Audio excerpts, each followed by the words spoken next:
Starting to feel like the Winnipeg Jets really aren't taking us that seriously and don't think that this fan base is that smart, if that presser from Kevin Cheveldayoff is anything to go by.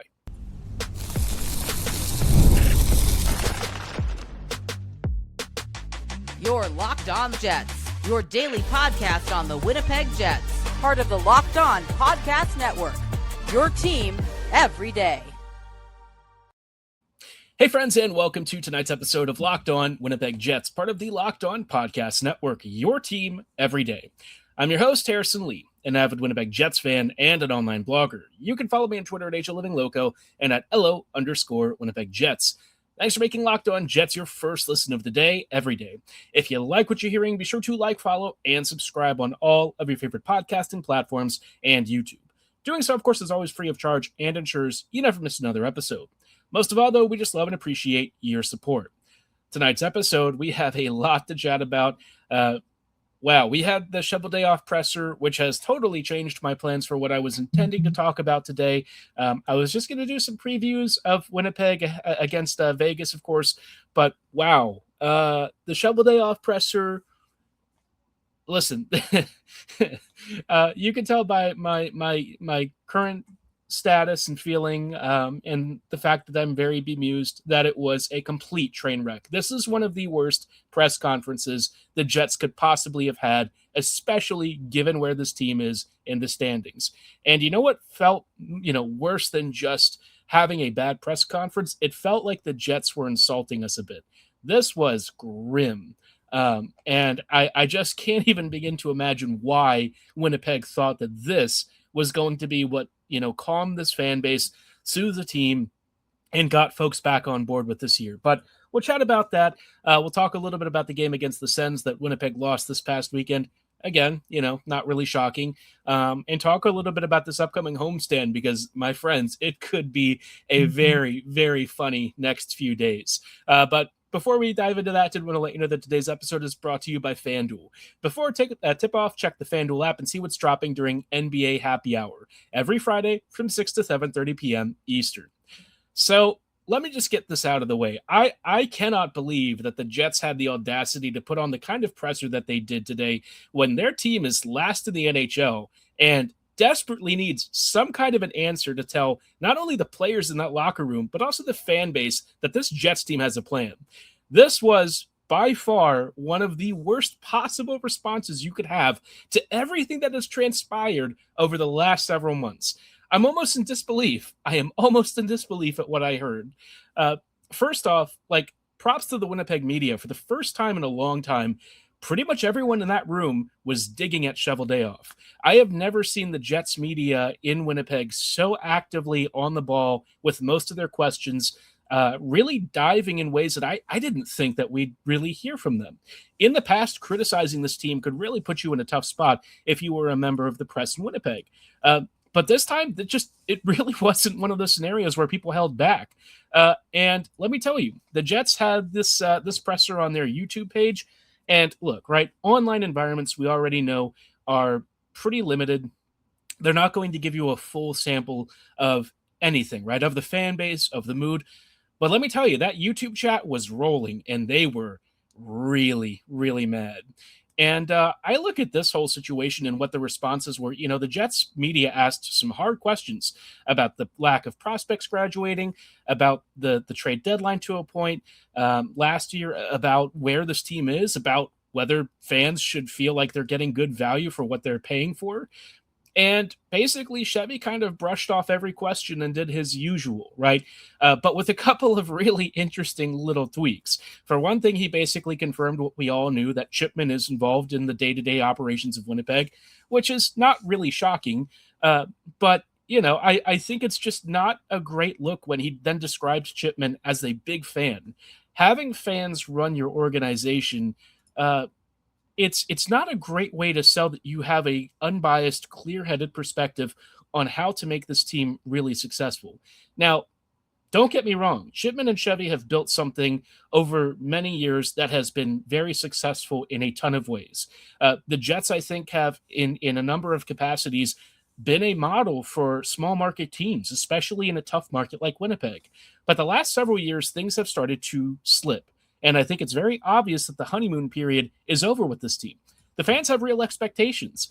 And, when Chevy was asked about the draft and develop model not really being followed, or certainly not graduating prospects, do you know what he said?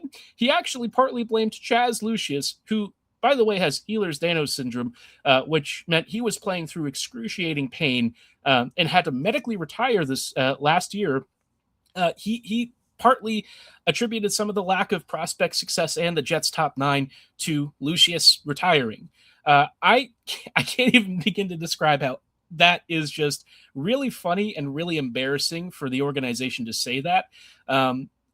First off, someone medically retiring from a condition they physically cannot play through is not a prospect failure. Now, you can, ask whether when they were doing scouting and prospect analysis originally, if that, was ever a consideration.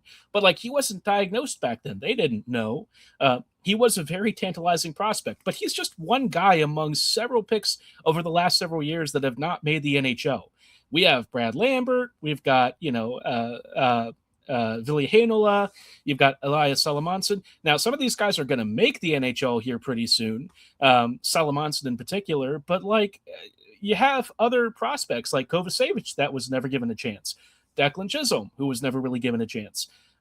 Even further back, you've had guys like, a couple of other prospects. I think Sami Niku wasn't really the best example. But you just think about a lot of these Jets players. Christian Reichel would have been an interesting one to bring up. Not really the usual prospect in Winnipeg's pool, but a guy who I thought showed well in a couple of games that he played for the Jets. I just think we're looking at a situation where when the U.S. Scouting that the Jets used to have brought in guys like Kopp and Appleton, the Jets were doing well there. Things have changed, right? They don't have those American scouts doing the same thing anymore. And the Jets, coincidentally seem to have lost a lot of that NHL support coming from their pool and pipeline. So I'm just not really sure where this is going, right? If Lucius is the example that you use of your pipeline being a problem, I don't really know what to say, man. You had Nikkanen, you've had Laine leave, you've had other prospects in your pool. Rucker McGroarty wanted out and requested a trade immediately, basically. As soon as, it became clear that a roster spot was not going to be guaranteed. You have Lambert, who's requested a trade. One of the few prospects that the Jets have actually sided with is Logan Stanley. And Stanley's having a very solid season by what, you've seen from him in the past, but he's still more of a depth player. I sit here and I'm like, I can't believe that we're hearing this from the Jets brass. I wanted to hear some kind of vision or a plan for how to get this team out of this. There's no help coming. That is abundantly clear. Even if Cheveldayoff makes a trade for something, say Andrew Mangiapane, which Friedman is now linking the team to, that's not a fix. That's not help. I just can't believe that I sat there for 35, 40 minutes, and that is what we got. One of the most embarrassing pressers in Jets 2.0 history. Probably not the worst technically, but it was top 3, man. That was just bad. And season ticket renewal calls are going out. So let me tell you something. The fans are going to vote with their wallets. And if the Jets threaten the fan base again with relocation, that is not going to play over well. I can tell you that for a fact. I think people have kind of caught on to this ruse. They're not going to fall for this again. So love to hear your thoughts on the conference. What did you hear from them? What really stuck out to you? What did you think of what Chevy said? Were you surprised? Not really shocked? Drop your responses in the comments below or at my social medias at HLLivingLoco and at @LO_Winnipeg Jets. In a little bit, I'll talk a bit about what happened in the game against Ottawa. You're probably not going to be surprised. The Jets did lose, but this was a game where they were actually outplayed, and I want to chat about why coming right up, because I think there were some really interesting things in the Jets' body language.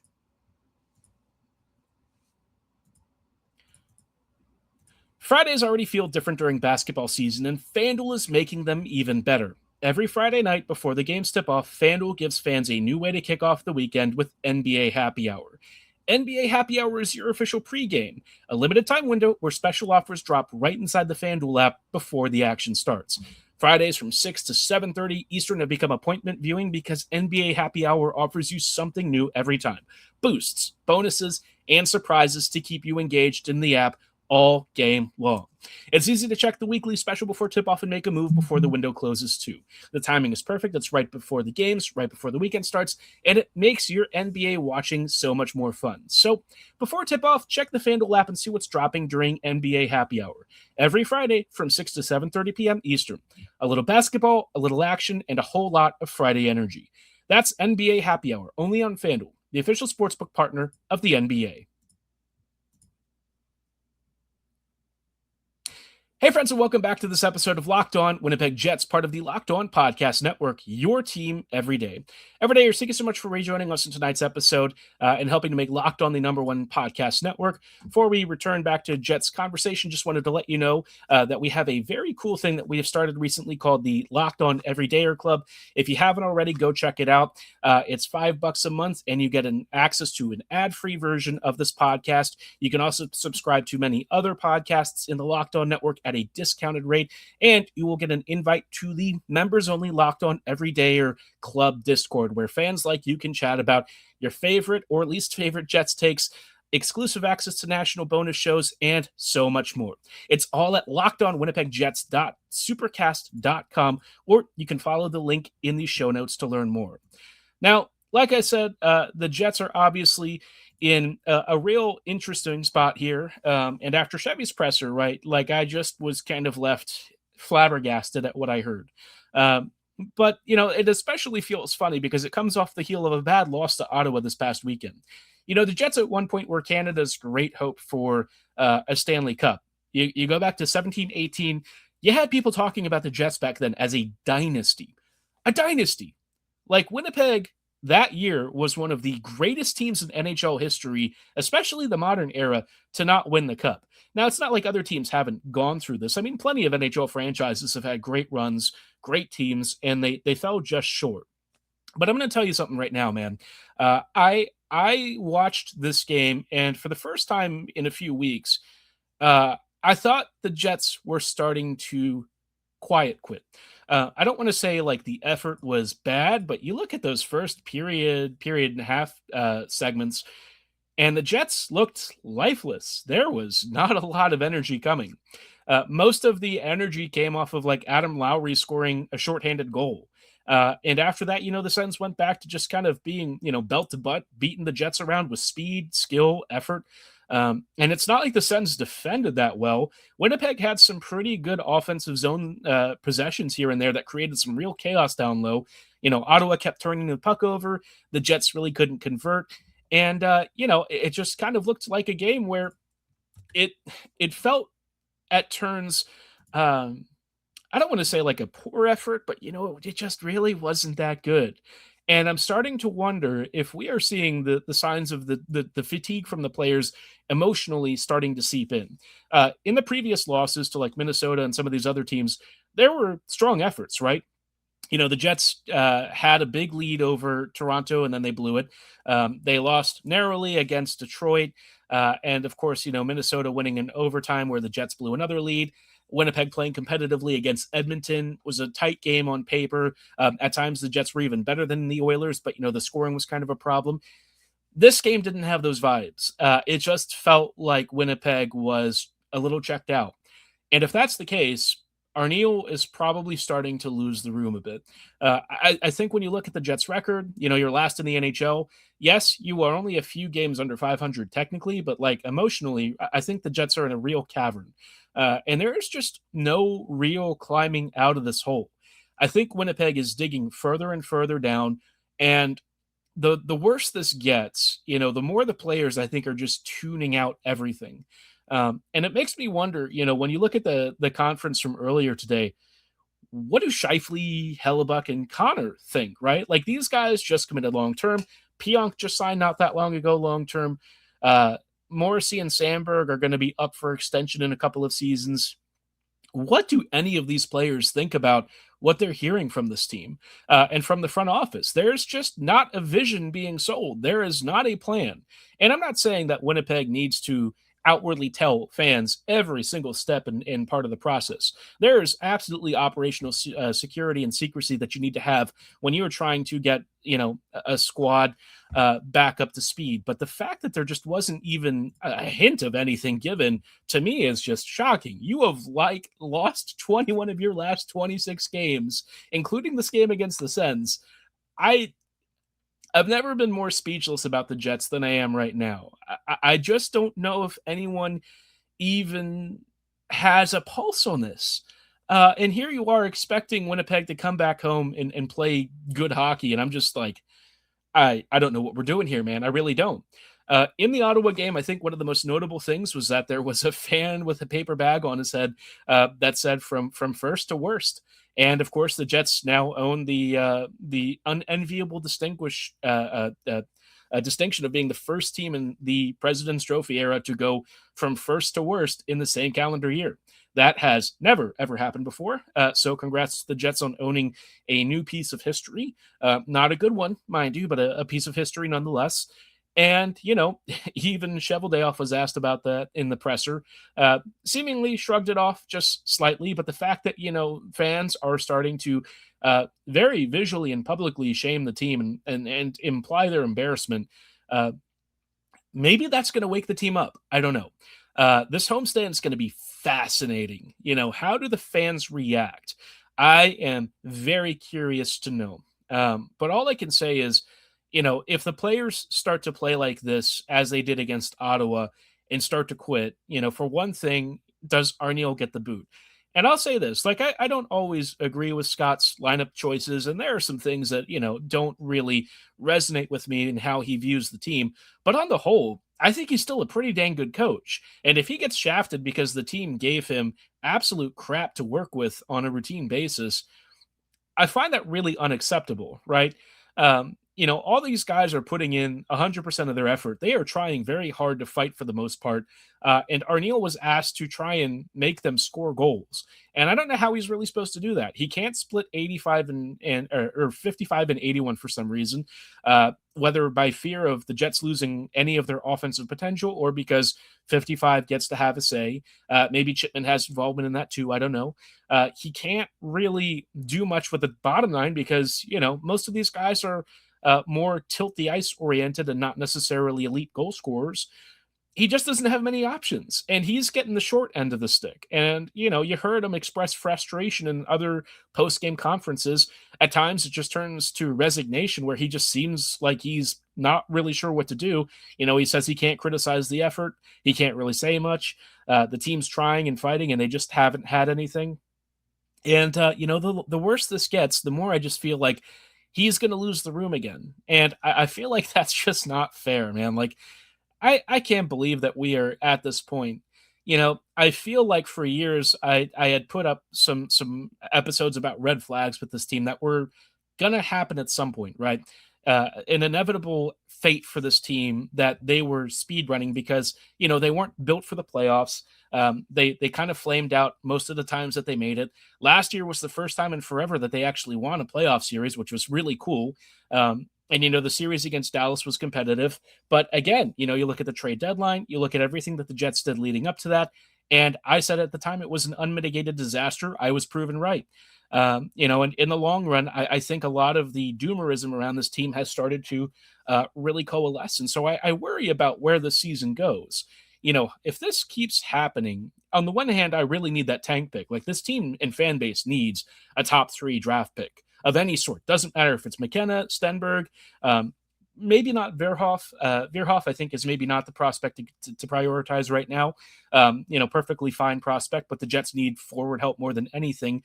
But we are looking at the dying embers of this core, and the Jets front office is not giving fans an answer as to how to fix it. So how will the players respond? Are they going to really stand up and try more than they possibly already have? I mean, they're already giving like 105, 110% for the most part. Or are they going to start to reflect the reality of where this team is and give in to, those bad feelings? I do feel for a lot of them, man. This just sucks for everyone. And it sucks that the people that are in charge of this team don't seem to be aware of the problem or willing to discuss it in a way that gets people on board. So it's going to be interesting. This coming homestand, I want to chat about that and why this could be a real turning point for the franchise over the next few weeks.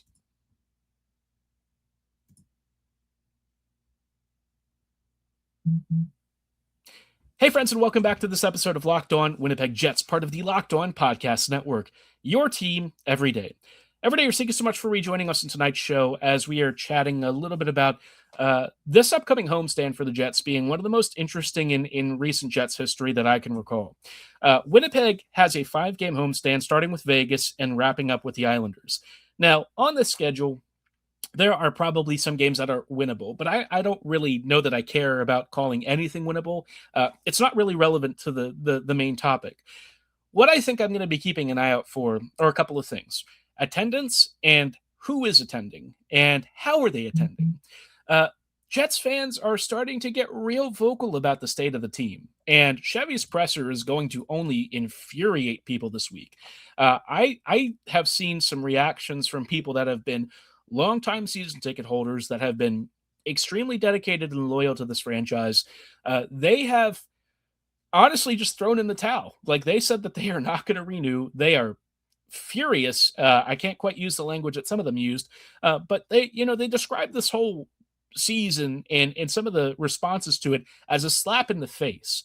And I feel like that is a very apt way to describe it. It's not like we haven't been here before. We've seen where the Jets have had bad seasons, ticket sales declined, and it felt like the Jets were just starting to rebuild goodwill. And then this year happens, and the Jets kind of show their true colors. They don't seem to be that serious of an org. Or at least, they're not it's like showing this plan and aggression that they are. I'm sure behind the scenes, everyone, in that org is working very hard, but you have to think about the voices from up top and how they're presenting this team right now. And we are going to need to hear something from ownership on this one. You have got to come out here and try and sell this fan base on a vision for this team, because I guarantee you, those season ticket holder renewal calls have to be going dreadfully right now. I'm sure that there will be plenty of people that still give the team money, but I also know that times are not easy for a lot of folks, and tickets are not cheap. If the Jets can't get their act together and showcase something of a plan for the Jets fan base going forward, not just for the future, but even for the near term, I don't quite know what they expect to happen. Like, you can't just keep saying, pay for the team, it'll get better, it'll turn around. Jets fans need to know that you actually have the actions to back it up. And given the last year and a half that we've seen from the Jets front office, that's not happening. So this week, and next week, 5 games, we're going to see how the attendance looks, because I can guarantee you it's probably not going to be great. I suspect that we're going to see a lot of empty seats. I suspect that we're going to see a fair number of paper bags over heads. The Oilers game might be a sellout because it's McDavid and everyone wants to see McDavid. But, beyond that, like, in terms of the Jets fan attendance and who shows up, it's probably not going to be pretty. And I think Winnipeg needs to hear this message loud and clear. It's really sad that we have to talk about financial retribution as the way to get Winnipeg to listen. I think when I look back on the last several years, they have done a lot to try and improve the fan experience. Better ticket packages, better in-arena atmosphere, more seats, better concession prices, all this stuff, because I think they've heard feedback from the fans. But like, when it comes to the on-ice product, that just seemingly hasn't been improved enough. Like, you can look at a lot of the regular season success, but what happened after that, right? Like a couple of home games of playoff revenue, and then they were out. And so I just wonder, is this the breaking point, right? This homestand has a chance to really sink the rest of Winnipeg's hopes for any sort of playoff comeback, which I can tell you they're not making the playoffs. It's not happening, not at this point. The Avs actually have a bigger point disparity between them and the Jets than the Jets have points in the standings, which is just, that's pretty crazy, man. I didn't think that was even possible, but that's where we are this year. By the way, that points disparity is 35 points, and the Jets have 34. So awesome. we are well on our way to tanking for a top pick. We're out taking Chicago, who don't have Connor Bedard. We're out tanking the Flames and the Canucks, who have at least gotten points. Not that I'm complaining about that, mind you. That's totally okay with me. And the Jets are now 9 points back of the Kings and Kraken for any wild card performances. So, yeah, this homestand is probably going to be the end of the Jets season, just about. I think this is probably, where we really start to think more about the future, because after January, right, then you get into February, where you're going to have an Olympic break. And of course, that's going to be for several weeks, about, like what, 2.5 weeks maybe. And then you're basically into March. And yeah, what then? What then? So I know some folks are looking at this as we're only halfway through the year. I actually think that's a little bit of a threat. Like, I don't know how much people really want to watch more of this team, but I will say this quite bluntly. This Jets homestand is an opportunity for Jets fans to make sure that the front office knows where they have gone wrong. And I don't like saying this because it feels, bitter and nasty at times. But given how the Jets spoke today during the press conference, I think they deserve what is about to happen. They have taken the fan base for granted in some ways after they spent years looking like they didn't. I thought that they had really turned things around, but it seems like we're back to the phase where, they're like happy to be here and you should trust the process and all that. And I'm like, the process isn't yielding anything except a bunch of losses. So these next 5 games, keep an eye out on the attendance, keep watch. Let me know if you're actually going to the games and what you plan to do. Are you going to make a poster? Are you going to put a paper bag up? It'll be very, very interesting. And for once, I'm really not seeing pushback on this kind of stuff. So that tells you the fan base is pretty upset. Even, again, on the small subsection of the fan base that is online, I am getting a lot less pushback than I used to on some of this stuff. So curious to get your thoughts, but drop your comments below. Let me know in the social media area at HLLivingLoco and at @LO_Winnipeg Jets on Twitter. For tonight's show, that's going to be all the time that we have. Tomorrow's episode, I'll preview Winnipeg versus Vegas. It's going to be a later game, so we'll have the recap on Wednesday. But again, thank you for sticking with us and listening to Locked On Winnipeg Jets. Always love and appreciate your support, and we will see you here back tomorrow. So have a great night, and as always, go Jets, go.